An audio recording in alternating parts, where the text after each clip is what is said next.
Olá, gente! Olha só, vem ver Curitiba chegando! E hoje a gente veio conhecer o Parque da Ciência, um lugar incrível de conhecimento para todas as idades.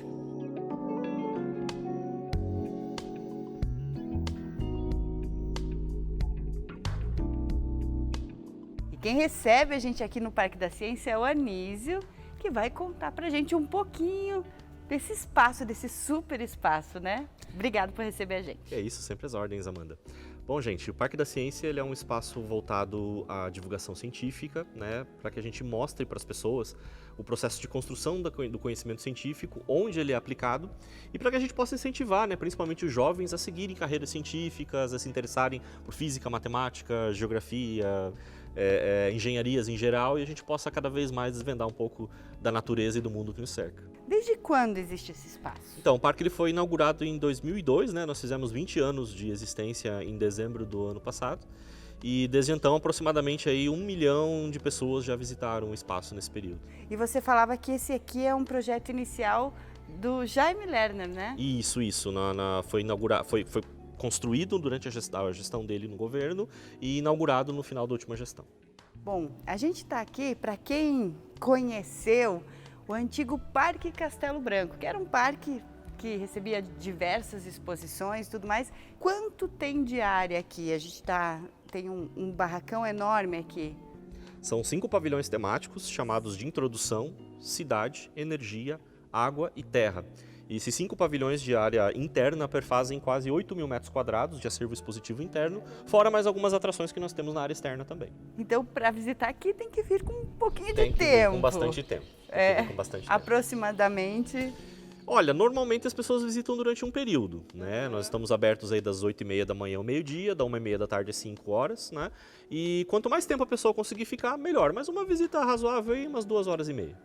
Muita coisa para ver, Muita então. coisa para ver. Imagina, são 5 barracões aqui que a gente vai mostrar para vocês o tamanho de cada um deles. Quem foi Newton Freire Maia? Ótima pergunta. Em 2003, a gente tem o falecimento de um ícone da genética brasileira, em particular paranaense.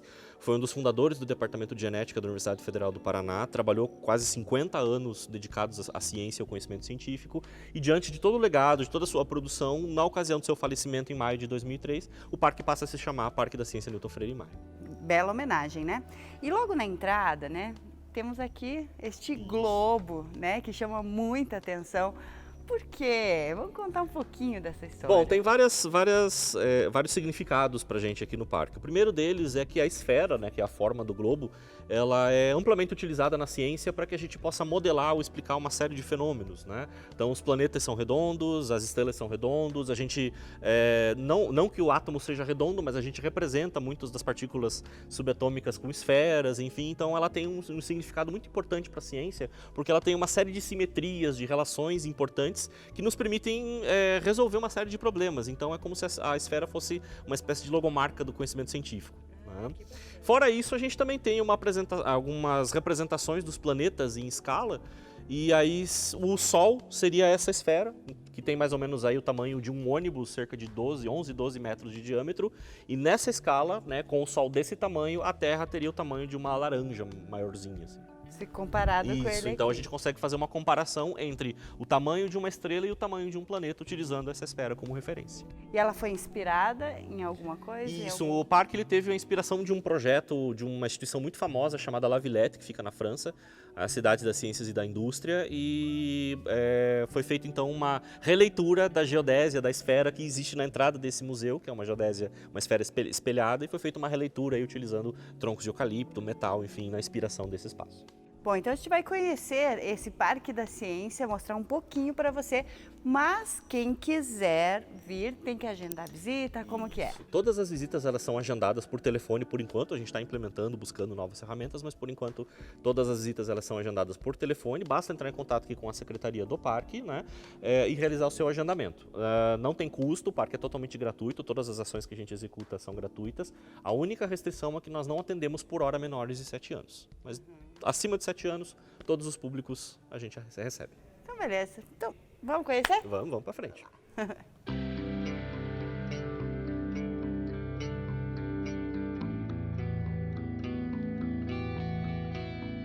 Bom, aqui a gente tem o pavilhão Introdução, que é o primeiro pavilhão da visita, né? E aqui a gente procura inserir o visitante na atmosfera do conhecimento científico com Sócrates, né? Um pioneiro da filosofia, né? Sócrates acreditava que a pergunta era importante para conduzir a construção do conhecimento e, de fato, a pergunta é um dos principais elementos da construção do conhecimento científico, né? Fora isso, nesse espaço também a gente fala sobre o Big Bang, sobre a origem do universo, planetas, algumas atividades envolvendo o céu da noite, o que a pessoa pode encontrar observando o céu de hoje à noite, temas envolvendo eletricidade, enfim, o espaço ele procura mostrar várias áreas do conhecimento no mesmo ambiente.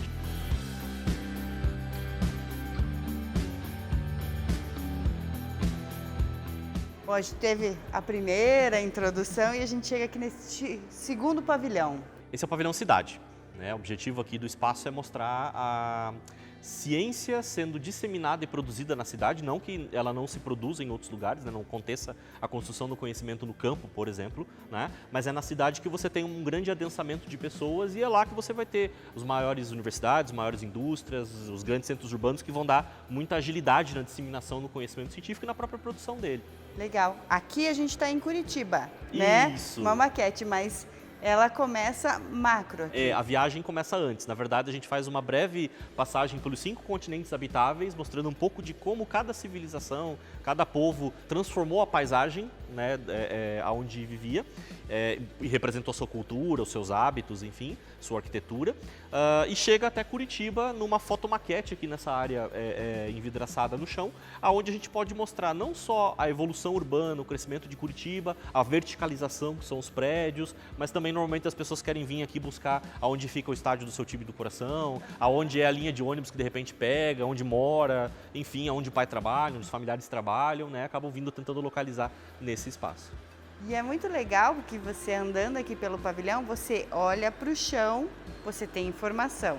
Você olha para o teto, você tem informação. Foi tudo pensado, Sim, né? todo o espaço, todos os pavilhões do parque foram pensados nesse sentido de algum tipo de informação, algum tipo de parâmetro, digamos assim, alguma história ser contada através de algum elemento da exposição. Então, desde as cores, né, aqui em cima a Amanda comentou que tem informação, né, no teto desse pavilhão a gente tem um fragmento do número pi lá da matemática. Pois né? é, você aprendeu na escola que era só 3,14, que nada, é uma infinidade de números. Aqui a gente tem 157 casas após a vírgula, mas ele continua infinitamente. Né? Temos também algumas alusões, né? Por exemplo, toda cidade tem uma rua.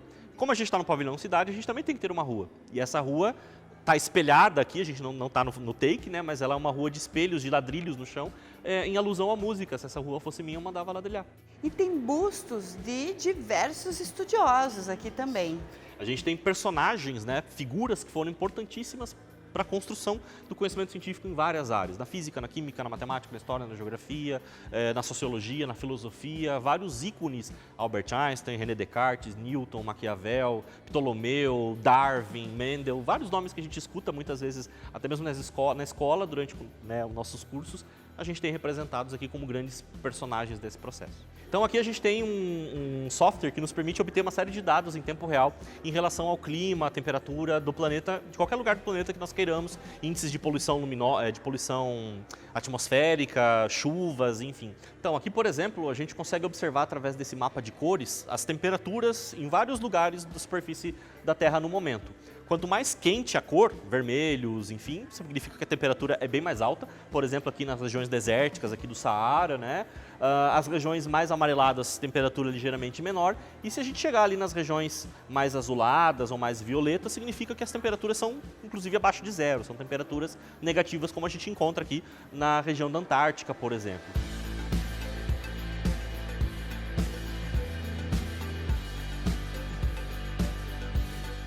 Depois de passar por um pavilhão da cidade, que fala, né, do nosso dia a dia, a gente chega nesse terceiro pavilhão. O que tem aqui, Anísio? Então, os pavilhões seguintes ao pavilhão cidade são as duas grandes maiores demandas das cidades hoje. Energia, que é o que nós estamos, e o próximo, já fazendo spoiler, o pavilhão água. Né?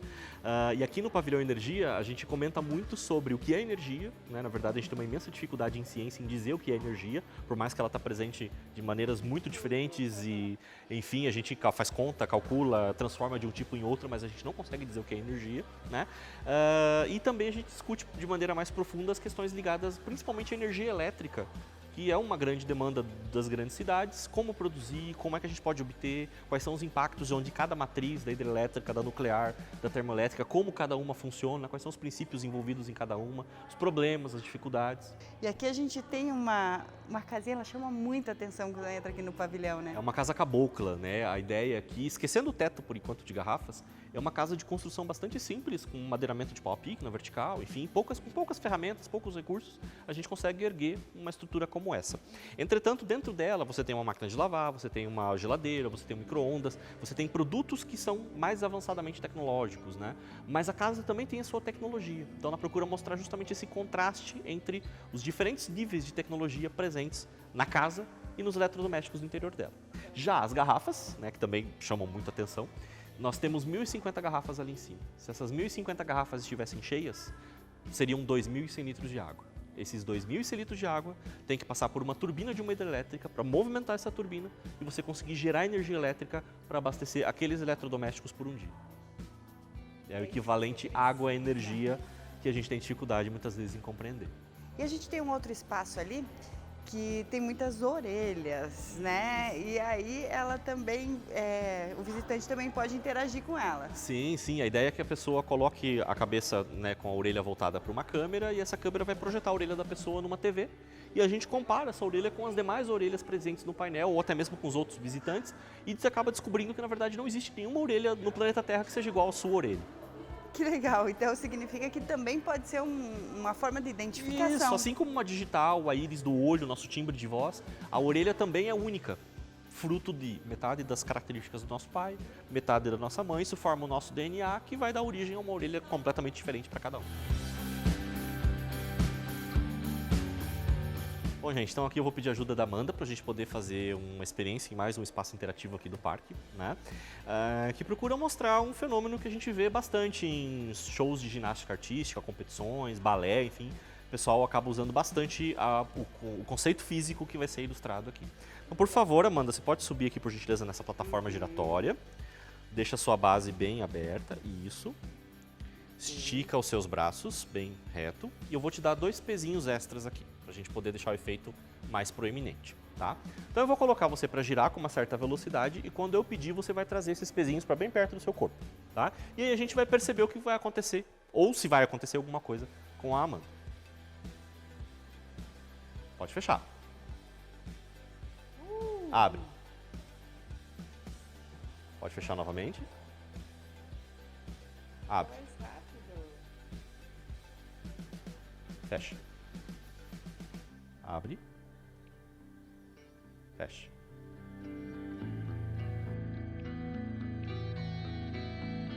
Então o que aconteceu aqui, gente?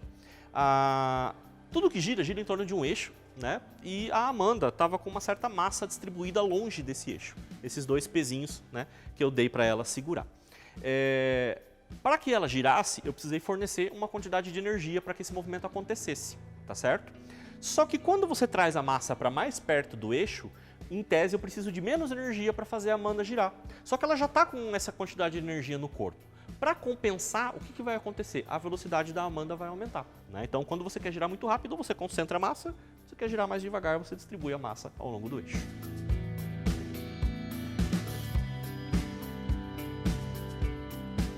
Bom, aqui no Pavilhão Energia a gente tem várias matrizes, né, de como se obter energia elétrica e uma que foi muito usada no passado, que ainda é usada hoje, né, as termoelétricas, mas de uma construção bem mais moderna, né? Mas nós temos aqui uma termoelétrica mais antiga que é uma máquina a vapor acoplada a um gerador, né? Como vocês podem perceber, a gente tem uma caldeira, né, essa estrutura que lembra uma Maria Fumaça, né? A gente vai esquentar água dentro dessa estrutura até que ela vire vapor em alta pressão. Esse vapor vai ser canalizado até essa segunda parte da máquina, onde vai movimentar uma série de peças chamadas de pistões, e com isso você produz um movimento de rotação, que pode ser usado para cortar uma madeira, pode ser usado para bombear água, ou nesse caso aqui pode ser utilizado para movimentar um gerador que vai produzir energia elétrica para uma determinada instalação.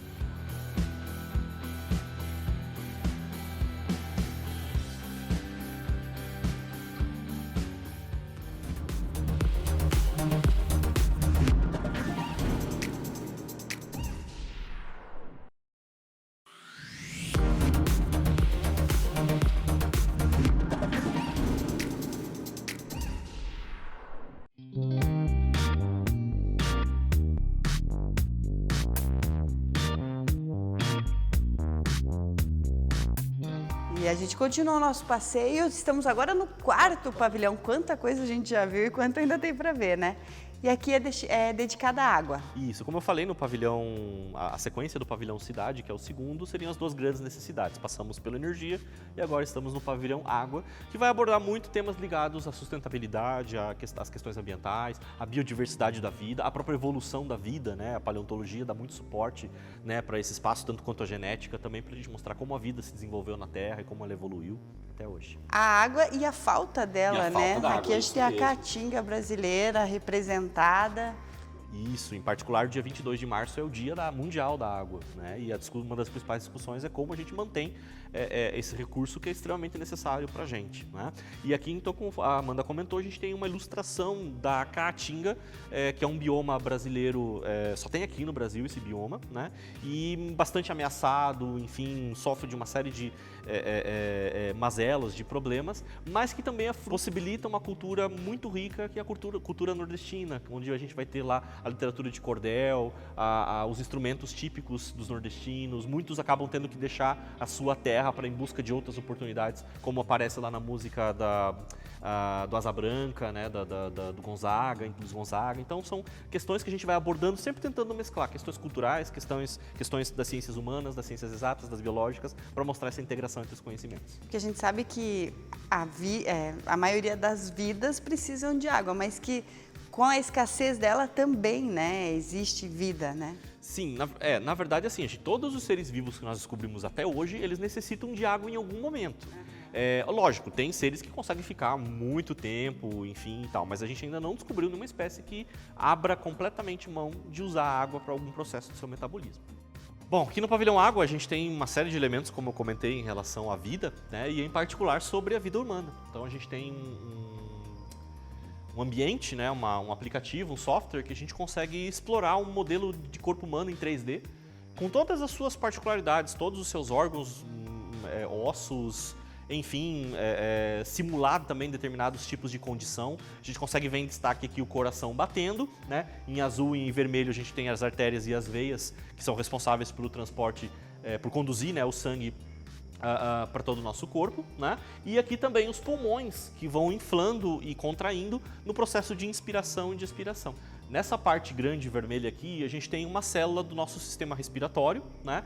E aqui a gente tem o vírus da Covid, né? O famoso SARS-CoV, né? Onde a gente pode perceber essas estruturas aqui que vão justamente dar o nome de corona, né? De coronavírus, que são as espículas, né?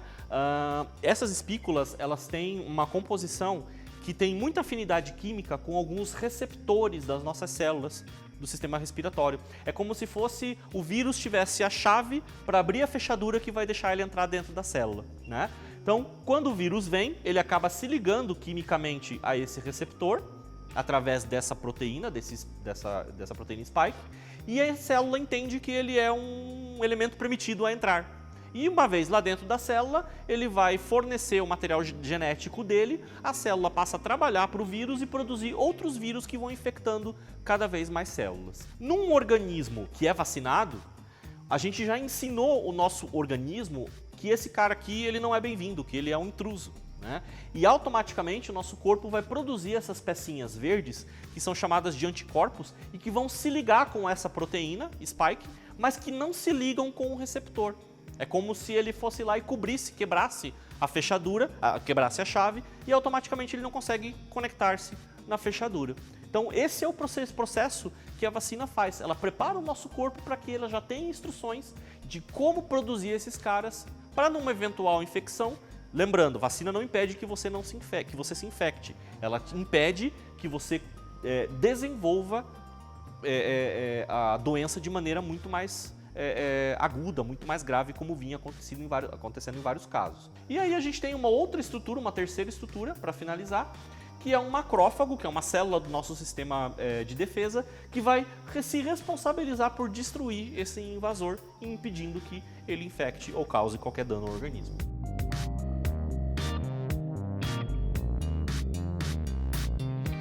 E chegamos ao último pavilhão da visita. Esse é o Pavilhão Terra. Pavilhão Terra. Aqui a gente conversa bastante sobre recursos renováveis, não renováveis, sobre a história geológica do nosso planeta, né, desde a sua formação até as transformações que ele ainda continua sofrendo. Tem uma complementação também de paleontologia, que é um tema que também chama bastante a atenção das pessoas, e também sobre questão de minerais, rochas, tipos de minerais, enfim. A gente tem 1.200 amostras de rochas e minerais do mundo todo e tem também amostras de coisas que vieram de fora da Terra, né, como meteoritos que estão expostos ali para a gente poder conversar.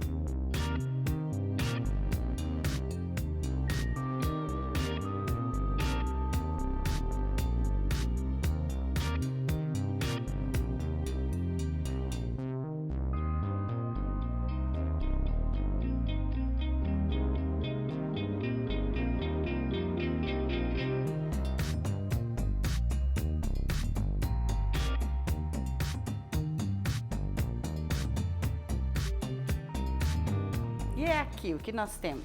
Bom, esse é um dos experimentos mais interativos que tem aqui nesse pavilhão, né, no Pavilhão Terra.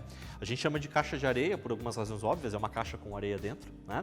Só que ela é munida de um dispositivo, né, de um conjunto, na verdade, de equipamentos que dá uma característica bem bacana para ela, no sentido de que a gente tem um sensor que faz a medição da superfície da areia, da altura da areia em vários pontos, joga isso para um sistema de computador que vai interpretar esses dados e vai projetar essas alturas em cores. Então, aqui a gente pode perceber, né, as cores, né? Tudo que está numa mesma cor está numa altitude próxima, né? Então, o azul seria a região mais baixa do terreno, seguindo do verde, depois do amarelo, do laranja, chegando no vermelho. E se tiver altitudes maiores ainda, começa a ficar branco, simbolizando as neves eternas. As linhas mais escuras que a gente pode perceber também são chamadas de curvas de nível. É um recurso da cartografia que serve para que a gente possa mostrar o relevo de uma determinada região. Fora isso, a gente também consegue fazer chover. Então eu coloco a minha mão aberta aqui, espalmada, e ele vai interpretar como uma nuvem e fazendo chover em determinados lugares. E aí a gente consegue mostrar que a água sempre vai se depositar nas regiões de vale, né, mas nas depressões. Né? E também para falar sobre justamente esses problemas de deslizamento de encostas, enfim, pessoas que acabam indo, né, morar em áreas de risco ou até mesmo em regiões que naturalmente acontece esse fenômeno de deslizamentos.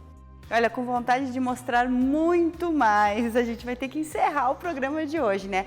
Mas, Anísio, eu acho que o pessoal de casa ficou com curiosidade para vir conhecer.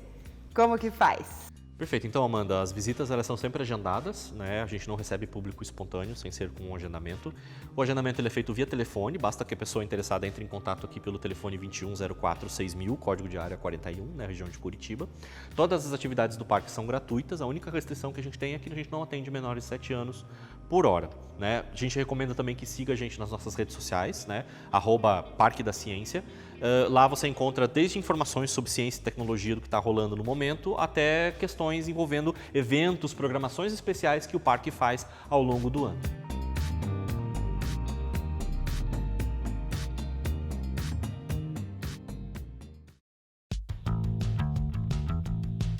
A Curitiba.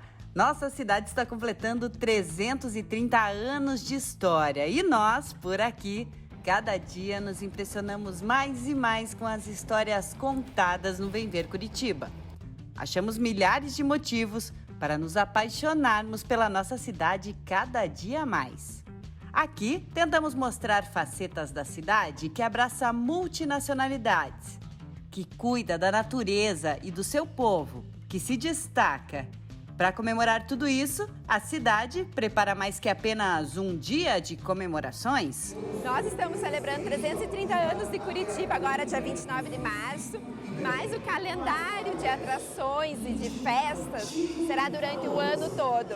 Então são inúmeras ações que começaram, na verdade, já com a oficina de música de uma maneira especial em janeiro, o carnaval e agora com inúmeras atrações e ações, na verdade, municipais por toda a cidade. A exemplo dessa aqui que está acontecendo aqui na Regional do Boqueirão, com o alto da Fundação de Curitiba para crianças, mas que também vai se repetir no Coreto, no passeio público.